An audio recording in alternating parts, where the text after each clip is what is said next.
नमस्कार जोहार। लाइव दैनिक में आप सभी दर्शकों का बहुत बहुत स्वागत है। और इस वक्त हमारे साथ मौजूद है झारखंड के नेता प्रतिपक्ष अमर कुमार बावरी जी। और चुनाव का वक्त है और लोकतंत्र में चुनाव होता है आलोचनाओं का और साथ ही साथ वक्त होता है वायदों का।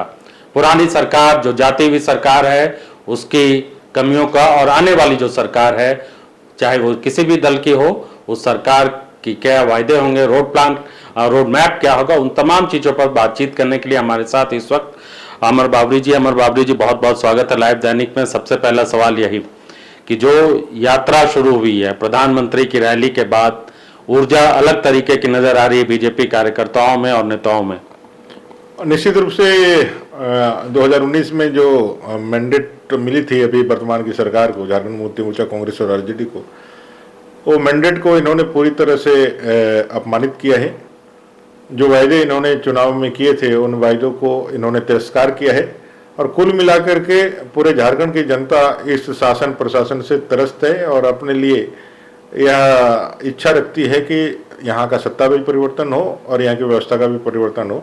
और इस लिहाज से भारतीय जनता पार्टी लगातार जनता के बीच में रह करके इस सरकार की खामियां और आने वाली सरकार जो भारतीय जनता पार्टी के नेतृत्व में अगर जनता मौका देती है तो हम उन आशाओं को निश्चित रूप से पूरा करेंगे जो जनता चाहती है, अपेक्षा जो जनता रखती है। और इस के कारण और इस चीज़ों के कारण एक परिवर्तन रैली, अपनी परिवर्तन यात्रा निकल रही है। और आदरणीय केंद्रीय गृह मंत्री जी कल 20 तारीख को भोगनाडी में सिद्धू कान्हू जी के उस ऐतिहासिक भूमि को नमन करके इस यात्रा को हरी झंडी दिखा करके प्रारंभ करने वाले हैं। तो चुनौतियां बहुत है, आसान नहीं है। जो सत्ता में रहता है जो दल, उसको बाहर करना, सत्ता से बेदखल करना बहुत मुश्किल होता है, खास तौर से ऐसे वक्त में जब जो फ्री जो चीजें दी जाने वाली जो परंपरा शुरू हो चुकी है, खासतौर से मैया सम्मान योजना और इस तरह के कई वायदे किए जा रहे हैं। लेकिन चुनौती आपको क्या लग रहा है, कहां पर आप कमजोर है आपकी पार्टी, खासतौर से कोल्हान में, संथाल में, ये जो दो आदिवासी बहुल इलाके, वहां पर जेएमएम का परंपरागत जो गढ़ है उसको तोड़ने की किस तरीके से आप लोग की रणनीति, और क्या लगता है कि आदिवासी आपके साथ इस बार देंगे लोकसभा चुनाव के नतीजों के बाद? उनके जो मजबूत स्तंभ थे, इनके परिवारवाद की राजनीति के कारण, वंशवाद की राजनीति के कारण और इनके सेल्फ सेंट्रलाइज राजनीति के कारण, स्वयं केंद्रित स्वयंभू राजनीति के कारण, वो उनसे 40 साल से जो जुड़े हुए थे उन लोगों ने भी उनका साथ छोड़ा। आदरणीय चंपई सोरेन जी जो कोल्हान में टाइगर के रूप में जाने जाते हैं, वो भारतीय जनता पार्टी के साथ मिल करके भारतीय जनता पार्टी के उस विचार को पुष्ट करने में लगे हैं। और जो मुद्दे हम लोगों ने बांग्लादेशी घुसपैठियों के कारण आदिवासी अस्मिता, मूलवासी अस्मिता का जो प्रश्न खड़ा हुआ है उसके साथ अपने को जोड़ करके वो आए हैं। तो मैं कह सकता हूं कि न कोल्हान न संथाल परगना में भी इतनी बारिश में जो हम लोगों ने मंजर देखा है, मांझी परगना की बैठक में आदरणीय चंपई सोरेन जी जो वहां गए और देखे, उनको संबोधित किया, और इतने दुरूह मौसम में भी आदरणीय प्रधानमंत्री जी सड़क मार्ग से गए और लाखों की भीड़ जिसमें कोल्हान के क्षेत्र से आदिवासी भाई माताओं का जो उपस्थिति वहां उमड़ा, वो साफ दिखलाता है कि गढ़ बोल करके अब इनके पास कुछ नहीं बचा है। कुल मिलाकर के उनके परिवार और उनके लोगों का जो कुछ 1-2 सीट बचे हुए हैं वो यदि वापस लेकर के आए, नहीं तो कुल मिलाकर के भारतीय जनता पार्टी के नेतृत्व में इस बार सरकार बनाने का जनता का मन है और वो परिवर्तन चाहती है। आदिवासियों के दो मुद्दे हैं, एक सरना धर्म को लेकर कांग्रेस की तरफ से भी लगातार उठाया जा रहा है ये मुद्दा, और जेएमएम भी ये मुद्दा उठा रही है। दूसरा हो भाषा को लेकर, हालांकि आपके तरफ से भी, आपके नेताओं ने भी एक चिट्ठी लिखे गृह मंत्री से बात की है हो भाषा को 8वीं सूची में शामिल करने की। ये दो चीजें हैं, इसको लेकर आपको जनता के सामने सवालों का जवाब भी देने पड़ेंगे, पूछेगी, तो क्या जवाब रहेगा आपका? देखिए, हो समाज को लेकर, हो भाषा को लेकर के अभी एक प्रतिनिधि मंडल अपने चुनाव के प्रभारी श्रीमान हेमंत बिश्व शर्मा जी के नेतृत्व में गृह मंत्री जी से मिला है और उन्होंने उनको अपना आश्वासन भी दिया है। और मुझे लगता है कि ये समाज के सारे लोग, गीता कोड़ा जी उसको नेतृत्व दे रही थी, वो सारे लोग उनसे संतुष्ट भी है। बाकी जो आप मुद्दे उठा रहे हैं उन मुद्दों के लिए कांग्रेस जो आज इतना मुखर होकर के जो पूछ रहा है, मेरा कांग्रेस से एक ही सवाल है, आज़ादी के बाद लगभग 60 सालों तक कांग्रेस केंद्र में रही। आजादी के बाद राज्य के अंदर भी और देश के अंदर भी कांग्रेस सत्ता में थी, तब भी ये मुद्दे थे, तब भी झारखंड अलग बनाने का मुद्दा था। ना कांग्रेस ने झारखंड अलग राज्य बनाया, ना झारखंड कांग्रेस ने इस सरना धर्म को मान्यता दी, जो आज चीख करके चिल्ला रहे हैं, उन्होंने मान्यता नहीं दी। तो कांग्रेस का तो कोई नैतिक दायित्व, नैतिकता ही नहीं बनती है कि इस सवाल को उठाएं, उनके मुंह में से शोभा नहीं देता है। रही बात इस सरना कोड को लेकर के भारतीय जनता पार्टी के स्टैंड का, तो हम लोगों ने बराबर का है, हमारा उनके प्रति सम्मान भी है। और आपने देखा होगा कि विधानसभा के अंदर जब इस सरकार ने इस बिल को लाया तो हम लोगों ने भी पूरे समर्थन के साथ उसके साथ खड़ा रहने का काम किया। तो हमारा समर्थन है। बाकी चीजें कानूनी रूप से चलने वाली चीजें हैं, वो आगे बढ़ेगी। और अगर यदि इसमें कुछ अच्छा करना है तो भारतीय जनता पार्टी ही करेगी, दूसरा कुछ नहीं कर सकती है। हेमंत सोरेन लगातार जब से वो जेल से बाहर आए हैं, और हेमंता विश्व शर्मा, हेमंत और हेमंता की बीच की जुबानी जंग है। हालांकि हेमंत सोरेन लगातार हर रैली में बाहर के नेता के तौर पर उनको स्थापित कर रहे हैं। लोकतंत्र में ऐसे आमतौर पर होता नहीं है, लेकिन हेमंत विश्व शर्मा के आने के बाद झारखंड की राजनीति में लग रहा है बीजेपी को ज्यादा ऊर्जा मिल रही है, और जो उनकी प्लानिंग के हिसाब से जो कामकाज हो रहा है बीजेपी कर रही है, उससे लग रहा है कि आपको एक रोड मैप मिल गया है, उसी रोड पे आप लोग चल रहे हैं और वो बेहतर रास्ता पे लेकर जाएगा। और स्थानीय नेता जो पहले के नेता है, चाहे बाबूलाल मरांडी हो, अर्जुन मुंडा है, उन लोगों को सबको एकजुट करने में भी कामयाबी मिली है। भारतीय जनता पार्टी एक परिवार है, और भारतीय जनता पार्टी जहां भी चुनाव लड़ती है उस हिसाब से केंद्रीय योजना बनती है। भी कहीं से कहीं दूसरे राज्य के लोग आते हैं और नेतृत्व देते हैं। चुनाव के प्रभारी, सर प्रभारी का बनना ये पहली बार नहीं हो रहा है। भारतीय राजनीति को आप देखते हैं तो भारतीय जनता पार्टी की कार्यशैली में, कार्यपद्धति में ये विषय है। आदरणीय शिवराज जी चौहान हमारे प्रभारी हैं, आदरणीय हेमंता विश्व शर्मा जी सब प्रभारी हैं, आप मुख्यमंत्री हैं, आप केंद्रीय मंत्री हैं। कुल मिलाकर के एक सुलझे हुए और एक मैं कह सकता हूं कि एग्रेशन के साथ राजनीति करने के लिए वो जाने जाते हैं और फ्रंट फुट पे खेलने के लिए जाने जाते हैं। इसलिए हम लोग सौभाग्यशाली हैं कि केंद्रीय मंत्री शिवराज सिंह चौहान का एक लंबा अनुभव है संगठन और सरकार का, और हेमंत विश्व शर्मा जी अभी मुख्यमंत्री के तौर पर एक एग्रेसिव हिंदुत्ववादी चेहरे के साथ, मैंने जो देश की जरूरत है, मैं ये नहीं कहूंगा कि हिंदुत्ववादी, देश की जो जरूरत है, जो बांग्लादेशी घुसपैठ के कारण, डेमोग्राफी के चेंजेस के कारण जो आसाम आज संघर्ष कर रहा है, 41% वहाँ मुस्लिम आबादी हो गई है और उनको जो कठिनाई हो रही है, वो चाहते हैं कि भाई झारखंड प्रदेश में जो अभी स्थिति है, परिस्थिति है, इसमें यदि अभी हम इसको चेक कर लें, यदि हम अभी रोक ले, तो वो आसाम जैसा संघर्ष झारखंड को नहीं देखना पड़ेगा।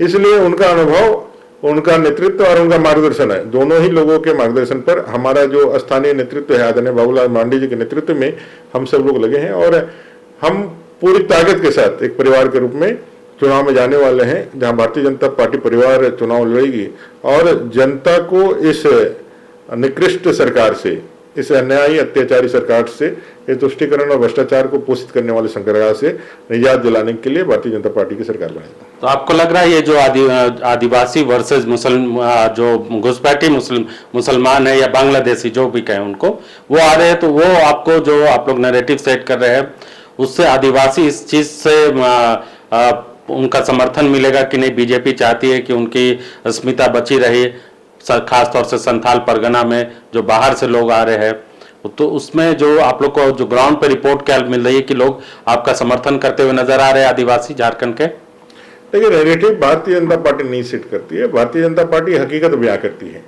हम लोग लगातार बांग्लादेशी घुसपैठ और उसके होने वाले नुकसान को हम लोग हमेशा रेखांकित करते रहे, एक दल के रूप में और एक राष्ट्रीय धर्म के रूप में भी। कांग्रेस, जेएमएम, आरजेडी जैसे लोग जो तुष्टीकरण और वोट बैंक की राजनीति के कारण संप्रभुता भारत की उसको भी खतरे में डालते हैं, और उनके लिए कोई वो अछूत विषय नहीं रहता है, चाहे वो बांग्लादेशी ही क्यों नहीं हो, वो अगर वोट देने के लिए यहाँ आकर के स्थापित भी हो जाते हैं, हमारे संसाधन को लूटते भी हैं, तो उनके लिए कोई परेशानी नहीं होती है। ये उनका चरित्र है।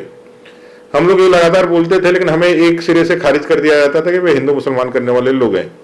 लेकिन जब माननीय उच्च न्यायालय ने जब इस मुद्दे को पकड़ा और इसकी गंभीरता को देखते हुए उन्होंने कहा कि संथाल परगना में जो डेमोग्राफी का चेंजेज है, उसके कारण देश की संप्रभुता खतरे में है और आदिवासी अस्मिता भी पूरी तरह से आज अलार्मिंग सिचुएशन में पहुंच गया है। इसलिए राज्य की सरकार इस पर कोई कदम उठाए। लेकिन आपने देखा होगा राज्य सरकार का पूरी भूमिका, एक तो गलत एफिडेविट दबाव डाल करके डीसी के माध्यम से, एसपी के माध्यम से दिलवाया, फिर केंद्र की सरकार ने जब गंभीरता को एक्सेप्ट करके अपना हलफनामा दायर किया तो फिर राज्य सरकार पीछे उसको अभी, और हर दिन वो बयान बदल रही है।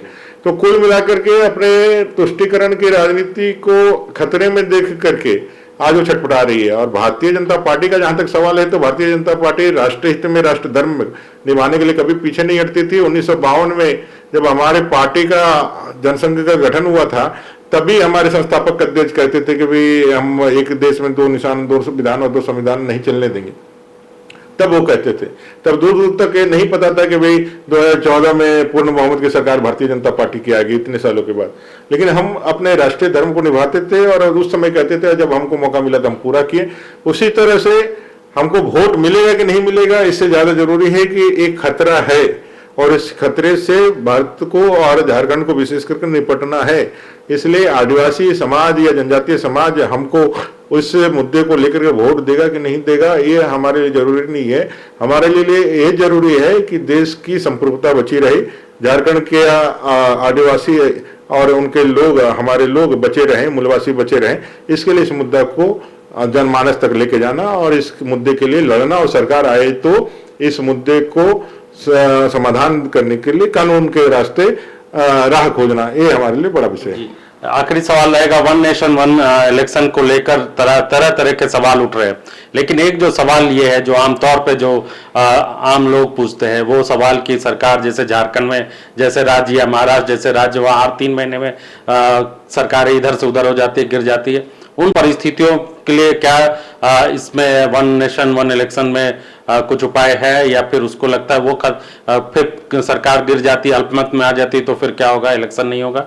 देखिए, एक तो ये बात जानने की जरूरत है, एक्ट बनता है, फिर एक्ट पास होने के बाद उसके अंदर नियम बनते हैं, तो फिर रेगुलेशन बनेगा, नियम बनेगा कि भाई ऐसी स्थिति परिस्थिति जो आप कह रहे हैं वो आने पर फिर क्या कह सकता है। इतना तो जरूर है कि जो भारत के संविधान के जो मूल आत्मा है कि भाई 6 महीने से ज्यादा आप जो है किसी भी राज्य को, सरकारों से आप विधानसभा के कार्रवाई को नहीं रोक सकते हैं। बहुत हार्ड केसेस में आप राष्ट्रपति जी के ताकत से उन चीजों को एक्सटेंड कर सकते हैं। तो मुझे लगता है उन सब चीजों को देख करके ही सारी चीजें रेगुलाइज होगी, नियम बनेंगे, कायदे बनेंगे। इसलिए लोगों को घबराने की जरूरत नहीं है, इसका समर्थन करिए। ये देश के लिए और देश के संसाधनों के हित के लिए उसका अच्छा उपयोग, इलेक्शन में खर्च नहीं होकर के वो गांव गरीब किसानों की मदद के लिए वो पैसे का इस्तेमाल किया जा सके, इसके लिए यह काम है।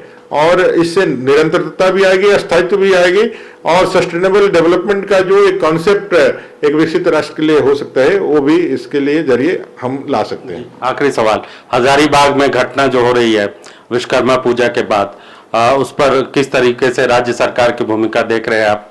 देखिए, पुलिस के समक्ष घटनाएं घटित हो रही। कल रात ही सूचना आई थी कि ठाकुर मोहल्ला में विश्वकर्मा जी के विसर्जन के कार्य दरमियान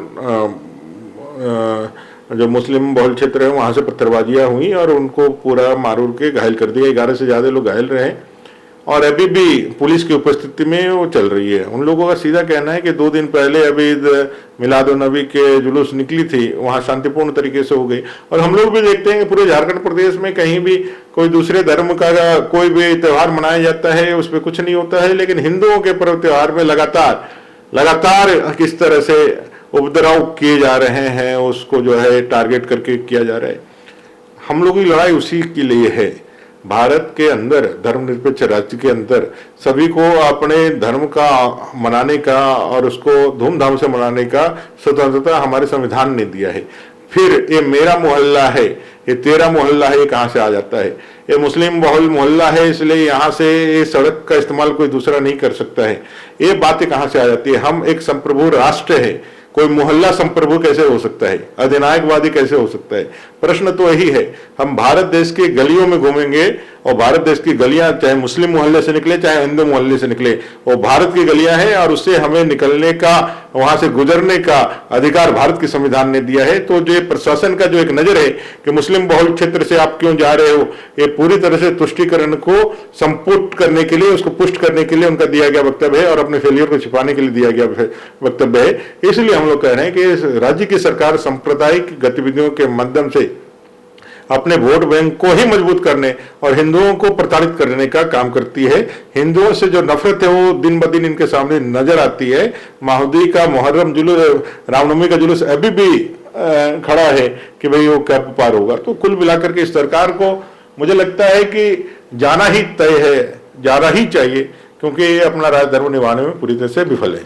शुक्रिया हमसे बातचीत करने के लिए अमर बावरी, नेता प्रतिपक्ष। उन्होंने खुलकर कई मुद्दों पर अपनी राय रखी और आने वाले दिनों में जैसे जैसे झारखंड के चुनाव का माहौल गर्म होगा, अमर बावरी से फिर मुलाकात होगी, फिर आपको बताएंगे कि क्या चल रहा है बीजेपी में और क्या चल रही है राजनीति। तब तक के लिए मुझे और हमारे सहयोगी को दीजिए इजाजत। जोहार।